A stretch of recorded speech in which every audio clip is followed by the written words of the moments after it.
Hi, ನಮಸ್ಕಾರ. ಸಮಸ್ತ ಕರ್ನಾಟಕ ಜನತೆಗೆ ನಿಮ್ಮ ಶಾರ್ಕಿ ಮಾಡುವ ಹೃತ್ಪೂರ್ವಕ ನಮಸ್ಕಾರಗಳು. ಶುಭ ಸಂಜೆ ಎಲ್ಲರಿಗೂ. ನಮ್ಮ ಪಯಣ ಈಗ ಶುರುವಾಗಿದೆ. ಎಲ್ಲಿಯ ಕಡೆಗೆ? ಕುತೂಹಲದಿಂದ ಕಾದು ಕುಳಿತುಕೊಳ್ಳಿ, ನಿಮಗೆ ಗೊತ್ತಾಗುತ್ತೆ. ಮಠ ಮಧ್ಯಾಹ್ನ ರೈಡ್ ಮಾಡೋದೇ ಬಿಟ್ಬಿಟ್ಟಿದ್ದೀನಿ ಗೈಸ್. ಸ್ವಲ್ಪ ಹೆಲ್ತ್ ಪ್ರಾಬ್ಲಮ್ಸ್ ಆಗಿಬಿಟ್ಟಿದೆ, ಜಾಸ್ತಿ ಬಿಸಿಲಲ್ಲಿ ಓಡಾಡಿ. ಅದಕ್ಕೆ ಡಾಕ್ಟ್ರು ಗಾಡಿನೇ ಟೂ ವೀಲರ್ ಓಡಿಸ್ಬೇಡ ಅಂತ ಹೇಳಿದ್ದಾರೆ. ಆದರೂ ನಿಮ್ಮೆಲ್ಲರಿಗೋಸ್ಕರ, ನನ್ನ ಸಬ್ಸ್ಕ್ರೈಬರ್ಸ್ಗೋಸ್ಕರ ಇವತ್ತು ಗಾಡಿ ಎತ್ಬಿಟ್ಟೆ.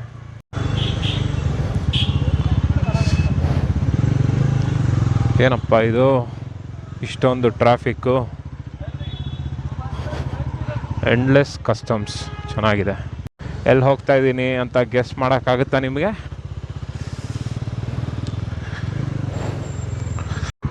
ನಾನು ನಾಗರಹೊಳೆ ಫಾರೆಸ್ಟಿಗೆ ಬಂದಿದ್ದೀನಿ ಗೈಸ್. ನೋಡಿ, ಕಾಣಿಸ್ತಾ ಇದೆಯಾ ಕಾಡು ಪ್ರಾಣಿಗಳೆಲ್ಲ? ಅಲ್ಲಿ ಒಳಗಡೆ ಒಂದು ಆನೆ ಹೋಗ್ತಾ ಇದೆ ನೋಡಿ. ಇಲ್ಲೊಂದು ಆನೆ ಹೋಗ್ತಾ ಇದೆ ನೋಡಿ.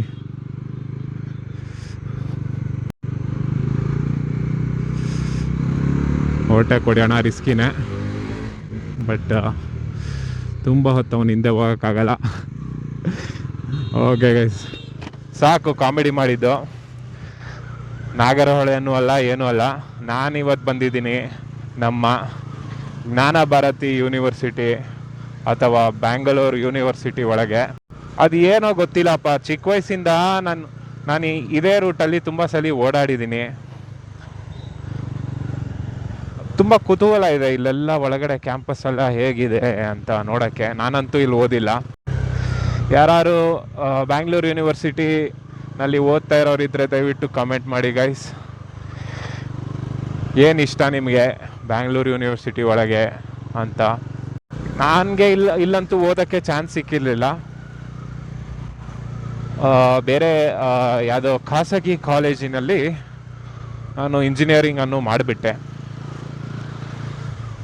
ಬಟ್ ಅದೇ ಬಸ್ಸಲ್ಲಿ ಹೋಗ್ತಾ, ಚಿಕ್ಕ ವಯಸ್ಸಲ್ಲಿ ನಮ್ಮ ಅಪ್ಪ ಅಮ್ಮನ ಜೊತೆ ಹೋಗ್ತಾ ಇರ್ಬೇಕಾದ್ರೆ ಇಲ್ಲಿನ ವಾತಾವರಣ, ಇಲ್ಲಿನ ಗಿಡ ಮರಗಳು, ರೋಡ್ಸು ಮತ್ತು ಅಲ್ಲಲ್ಲಿ ಇರೋ ಬಿಲ್ಡಿಂಗ್ಸ್ ಎಲ್ಲ ನೋಡಿ ಹಂಗೆ ಒಂಥರ ಕುತೂಹಲ ಮತ್ತು ಖುಷಿ ಆಗ್ತಾಯಿತ್ತು. ಒಂಥರ ಪೀಸ್ಫುಲ್ ಅಟ್ಮಾಸ್ಫಿಯರಲ್ಲಿದೆ. ಒಂದೊಂದು ಡಿಪಾರ್ಟ್ಮೆಂಟು ಒಂದೊಂದು ಕಡೆ ಇದೆ. ಸೊ ಇವತ್ತು ಗುತ್ತು ಗುರು ಇಲ್ದಿರೆ ರಿಂಗ್ ರೋಡ್ ತೊಗೊಂಡು ಬರ್ಬೇಕಾದ್ರೆ ಈ ಕಡೆ ಗಾಡಿ ತಿರುಗಿಸ್ಬಿಟ್ಟೆ. ನೋಡೇ ಬಿಡೋಣ ಇವತ್ತು. ಇಷ್ಟು ದಿವಸ ಅಂದ್ಕೊಳ್ತಿದ್ನಲ್ಲ ಹೋಗ್ಬೇಕು ಅಂತ, ಹೋಗೋಣ ಅಂತ. ಚೆನ್ನಾಗಿದೆ, ಒಂದು ಚಿಕ್ಕ ಗ್ರೌಂಡ್. ಇಲ್ಲಿ ಎಲ್ಲ ಸ್ಟೂಡೆಂಟ್ಸ್ ಇರ್ಬೋದು. ಸ್ಟೂಡೆಂಟ್ಸೋ ಯಾರೋ ನನಗೆ ಗೊತ್ತಿಲ್ಲ. ಒಂಥರ ನಾಸ್ಟಾಲ್ಜಿಕ್ ಆಗಿದೆ ಇಲ್ಲಿ.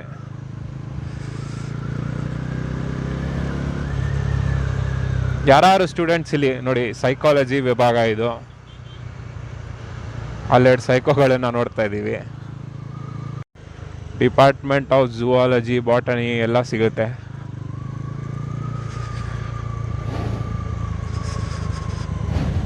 ಚೆನ್ನಾಗಿದೆ ಅಲ್ಲ? ಅದೆಷ್ಟು ಜನ ಪ್ರೇಮಿಗಳು ಸ್ಟೂಡೆಂಟ್ಸ್ ಆಗಿರ್ಬೇಕಾರೆ ಇಲ್ಲೇ ಓದಿ, ಇಲ್ಲೇ ಅವ್ರ ಲವ್ ಸ್ಟೋರಿ ಸ್ಟಾರ್ಟ್ ಆಗಿ, ಮದುವೆ ಆಗಿ, ಮಕ್ಕಳಾಗಿ ಇವಾಗ ಎಲ್ಲೆಲ್ಲಿರ್ತಾರೋ, ಅಥವಾ ಇದೇ ಕ್ಯಾಂಪಸ್ಸಲ್ಲಿ ಲವ್ ಆಗಿ, ಇದೇ ಕ್ಯಾಂಪಸ್ಸಲ್ಲಿ ಬ್ರೇಕಪ್ ಆಗಿ ಯಾರ್ಯಾರೆಲ್ಲ ಸೂಸೈಡ್ ಮಾಡ್ಕೊಂಬಿಟ್ಟಿರ್ತಾರೋ. ತುಂಬ ಡಾರ್ಕ್ ಆಗಿಬಿಡ್ತಲ್ಲ. ಮೋಸ್ಟ್ಲಿ ಜನ ಇಲ್ಲಿ ವಾಕಿಂಗ್ ಮಾಡೋಕ್ಕೆ, ವರ್ಕೌಟ್ ಮಾಡೋಕ್ಕೆಲ್ಲ ಬರ್ತಾರೆ ಅನಿಸುತ್ತೆ. BSc ಆನರ್ಸ್, ಇನ್ನೂ ಹೊಸ ಬಿಲ್ಡಿಂಗ್ಗಳು ಇಲ್ಲೆಲ್ಲ, ಹೊಸ ಡಿಪಾರ್ಟ್ಮೆಂಟ್ಸು ನೋಡ್ತಾ ಇದ್ದೀರಾ. ಅಷ್ಟೊಂದು ಜನ ಸ್ಟೂಡೆಂಟ್ಸ್ ಇಲ್ಲಿ. ಝೂವಾಲಜಿ ಡಿಪಾರ್ಟ್ಮೆಂಟು. ನನಗೂ ಆಸೆ ಇತ್ತು ಗೈಸ್ ಇದೆಲ್ಲ ಓದಬೇಕು ಅಂತ. ಬಟ್ ಏನು ಮಾಡೋದು, ಡ್ಯೂ ಟು ಪಿಯರ್ ಪ್ರೆಷರ್. ನಾನು ಹೇಳ್ತಿದ್ನಲ್ಲ ಪ್ರೇಮಿಗಳು ಅಂತ. I miss my student life actually. ಓದ್ಬೇಕಾರ ಅಂತೂ ಯಾವಾಗ ದುಡಿತೀನೋ ಅಂತ ಕಾಯ್ತಾ ಇದ್ದೆ. ಬಟ್ ನಾವು ಲುಕಿಂಗ್ ಬ್ಯಾಕ್, ಜೇಬಲ್ಲಿ 100 ರೂಪಾಯಿ ಇದ್ರೂ 50 ರೂಪಾಯಿ ಇದ್ರೂ I still consider those days as really memorable and really touching for me. Because ಪ್ರಪಂಚ ಇನ್ನೂ ತುಂಬ ದೊಡ್ಡದು ಅನಿಸ್ತಿತ್ತು ಅವಾಗ.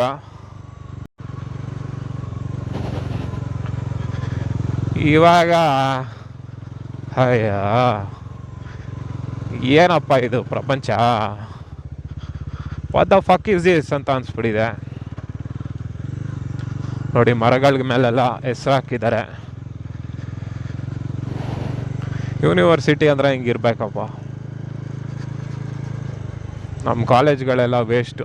ನೀವು ಆಲ್ರೆಡಿ ಬ್ಯಾಂಗ್ಳೂರು ಯೂನಿವರ್ಸಿಟಿ ಏನಾದ್ರು ಚೆನ್ನಾಗಿ ಎಕ್ಸ್ಪ್ಲೋರ್ ಮಾಡಿಬಿಟ್ಟಿದ್ರೆ you can actually skip this video guys.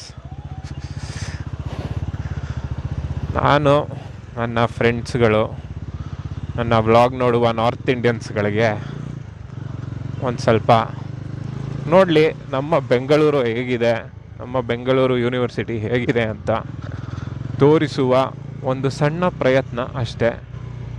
ಇನ್ನೊಂದು ವಿಷಯದ ಬಗ್ಗೆ ಮಾತಾಡಬೇಕು ಅಂತ ಇವತ್ತು ಅಂದ್ಕೊಳ್ತಾ ಇದ್ದೆ. ಆ್ಯಕ್ಚುಲಿ ಹಿತಶತ್ರುಗಳು ಅನ್ನೋ ಪದ ನೋಡಿದೆ, ನೋಡಿದ ತಕ್ಷಣ ಇದ್ರ ಮೇಲೆ ಒಂದು ಸ್ವಲ್ಪ ಯಾವತ್ತಾರು ಮಾತಾಡಬೇಕು ಅನಿಸ್ತು. ನೋಡಿ, ಇವಾಗ ಸಡನ್ನಾಗಿ ಟಪ್ ಅಂತ ಜ್ಞಾಪಕ ಬಂತು. ಆದಷ್ಟು ಬೇಗ ನೀವು ನಿಮ್ಮ ಹಿತಶತ್ರುಗಳಿರ್ತಾರಲ್ಲ ಅವ್ರನ್ನ ಐಡೆಂಟಿಫೈ ಮಾಡೋಕ್ಕೆ ಕಲಿಬೇಕು. ಐಡೆಂಟಿಫೈ ಹೇಗೆ ಮಾಡೋದು ಅಂದರೆ, ಅವ್ರು ಯಾವ ಥರ ಇರ್ತಾರೆ ಅಂದರೆ, ನಿಮ್ಮನ್ನ ತುಂಬ ಡೀಪಾಗಿ ಅಬ್ಸರ್ವ್ ಮಾಡ್ತಾ ಇರ್ತಾರೆ.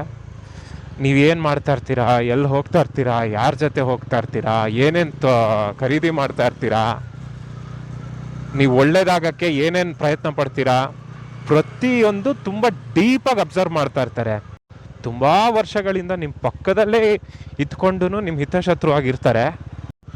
ಇಲ್ಲಿ ಚಿಕ್ಕ ಕ್ಯಾಂಟೀನ್ ಹತ್ರ ಎಲ್ಲ ಬಂದ್ಬಿಟ್ವಿ, ಹೋಗ್ಬಿಟ್ಟು ಬರೋಣ, ನೋಡೋಣ ಇಲ್ಲಿನ ಸ್ಟೂಡೆಂಟ್ಸ್ ಎಲ್ಲ ಹೇಗೆ ಅಂತ. ಇಲ್ಲ ಜೆರಾಕ್ಸ್ ಅಂಗಡಿಗಳೆಲ್ಲ ಇವ್ರದ್ದಿಲ್ಲ ಅನಿಸುತ್ತೆ. ಇಲ್ಲಿ ಯಾವುದೋ ಒಂದು ಚಿಕ್ಕ ಆಫ್ ರೋಡ್ ಥರ ಇದೆ, ಹೋಗೋಣ. ಆಂಟಿನೇ ಆಫ್ ರೋಡ್ ಮಾಡ್ಕೊಂಬಂದಿದ್ದಾರೆ.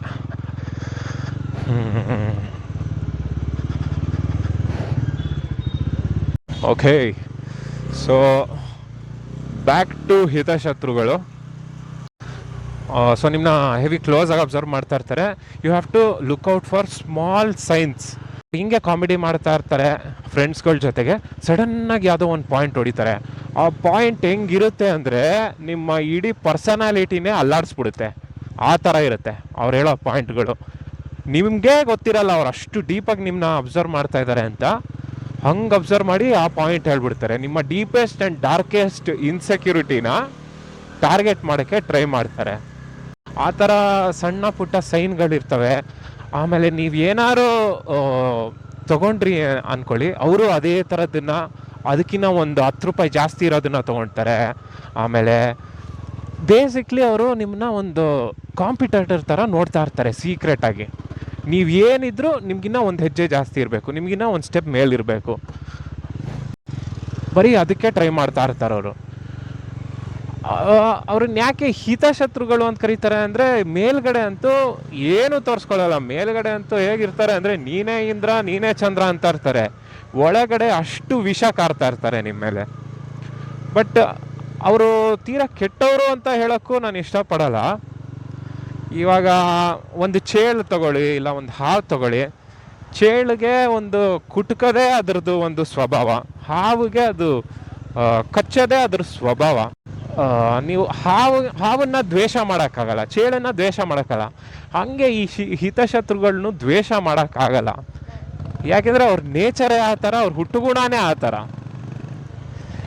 ಯಾರೋ ಗೊತ್ತು, ಏನೋ ಒಂದು ಅವ್ರ ಚಿಕ್ಕ ವಯಸ್ಸಲ್ಲಿ ಏನೋ ಅವ್ರಿಗೆ ಡೀಪ್ ಸೈಕಾಲಜಿಕಲ್ ಟ್ರಾಮಾ ಆಗಿರ್ಬೋದು, ಅದರಿಂದ ಅವ್ರು ಆ ಥರ ಆಗಿರ್ಬೋದು. ಇಲ್ಲ ಅವ್ರ ಅಪ್ಪ ಅಮ್ಮ ತುಂಬ ಸ್ಟ್ರಿಕ್ಟ್ ಆಗಿರ್ಬೋದು. ಆ ಥರ ಸಾವಿರಾರು ಕಾರಣಗಳಿರ್ತವೆ.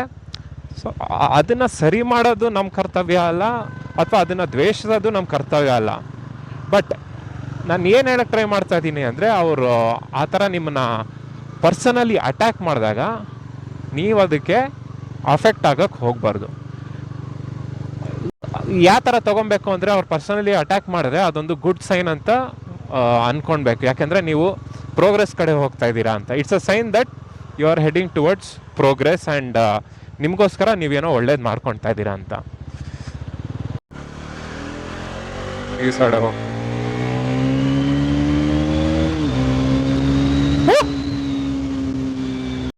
Thank you guys.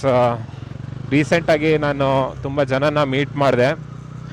ಎಲ್ಲರೂ ನನ್ನ ಬ್ಲಾಗ್ಸ್ನ ನೋಡ್ತಾ ಇದ್ದೀರಾ ಮತ್ತು ತುಂಬ ಅಪ್ರಿಷಿಯೇಟ್ ಮಾಡ್ತಾ ಇದ್ದೀರಾ ಸಿಕ್ಕಿದಾಗ directly. It means a lot to me and I hope you continue your support. ಅವರು ಯಾವ ಥರ ನಿಮ್ಮನ್ನ ಹೇಟ್ ಮಾಡ್ತಾರೆ ಅಂದರೆ ಅವ್ರಿಗಿನ್ನ ಒಂದು ಸ್ಟೆಪ್ ಮೇಲೆ ಹೋಗೋಕ್ಕೆ ನೀವು ಟ್ರೈ ಮಾಡಿದಾಗ ಅಥವಾ ಹೋಗ್ತಾ ಇದ್ದೀರಾ ಅಂತ ಅವ್ರಿಗೆ ಗೊತ್ತಾದಾಗ, ಯಾವ ಸಮಯದಲ್ಲಿ ನೀವು ಅವ್ರದ್ದೇ ಲೆವೆಲ್ಗೆ ಇಲ್ಲ ಅವ್ರಿಗಿನ್ನ ಒಂಚೂರು ಕಡಿಮೆ ಲೆವೆಲ್ಗೆ ಇಳಿದ್ಬಿಡ್ತೀರೋ ಅವಾಗ ಸರಿ ಹೋಗ್ಬಿಡ್ತಾರೆ. ಅವಾಗ ತಿರ್ಗಾ ನೀನೇ ಇಂದ ನೀನೇ ಚಂದ್ರ ಅಂತ ಶುರು ಮಾಡ್ಕೊಳ್ತಾರೆ. ಸೊ ಈ ಥರ ಸೈನ್ಸ್ಗಳು ನಿಮ್ಗೆ ಯಾರು ಕೊಡ್ತಾ ಇದ್ರೆ ದಯವಿಟ್ಟು ಅವ್ರನ್ನ ಆದಷ್ಟು ಅವಾಯ್ಡ್ ಮಾಡಿ. ಅವಾಯ್ಡ್ ಮಾಡೋಕ್ಕಾಗಲ್ಲ, ಆ ವ್ಯಕ್ತಿ ನಿಮಗೆ ತುಂಬ ವರ್ಷದಿಂದ ಗೊತ್ತಿರೋರು, ಇಲ್ಲ ಕೆಲಸಕ್ಕೆ ಹೋದಾಗ ಡೈಲಿ ಸಿಗೋರು, ಇಲ್ಲ ಆ ವ್ಯಕ್ತಿಯ ಪಾತ್ರ ನಿಮ್ಮ ಜೀವನದಲ್ಲಿ ತುಂಬ ಇದೆ ಅಂದರೆ ಅವರು ಕೆಲವು ಸಲ ಹರ್ಟ್ ಆಗೋ ಥರ ಇಲ್ಲ ಪ್ರಿಕ್ ಆಗೋ ಥರ ಮಾತಾಡ್ಬೇಕಾರೆ ನಿಮ್ಮ ಮನಸ್ಸಿಗೆ ಹಾಕೊಂಬಿಡಿ.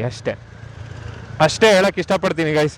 ಸಾರಿ, ತುಂಬ ಇವತ್ತು ತಲೆ ಕೊರ್ದ್ಬಿಟ್ಟಿದ್ರೆ.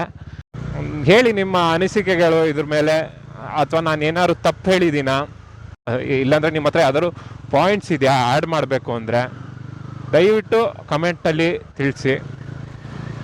ಇನ್ನು ಮುಂದೆ ಇದೇ ಥರ ವ್ಲಾಗಲ್ಲಿ ಕೆಲವು ವಿಷಯಗಳು ತಗೊಂಡು ನನ್ನ ಲೈಫ್ ಎಕ್ಸ್ಪೀರಿಯನ್ಸಸ್ ಆಗಿರೋದ್ರ ಮೇಲೆ ಮಾತಾಡೋಣ ಅಂತ ಅಂದ್ಕೊಳ್ತಾ ಇದ್ದೀನಿ. ದಯವಿಟ್ಟು ಯಾರು ಬೇಜಾರು ಮಾಡ್ಕೊಂಡಿದ್ದೀರ, ಇಷ್ಟ ಇದ್ದರೆ ಕೇಳಿಸ್ಕೊಳ್ಳಿ, ಇಲ್ಲಾಂದರೆ ಫಾರ್ವರ್ಡ್ ಮಾಡಿಬಿಡಿ, ಸುಮ್ಮನೆ ರೈಡ್ ಎಂಜಾಯ್ ಮಾಡಿ.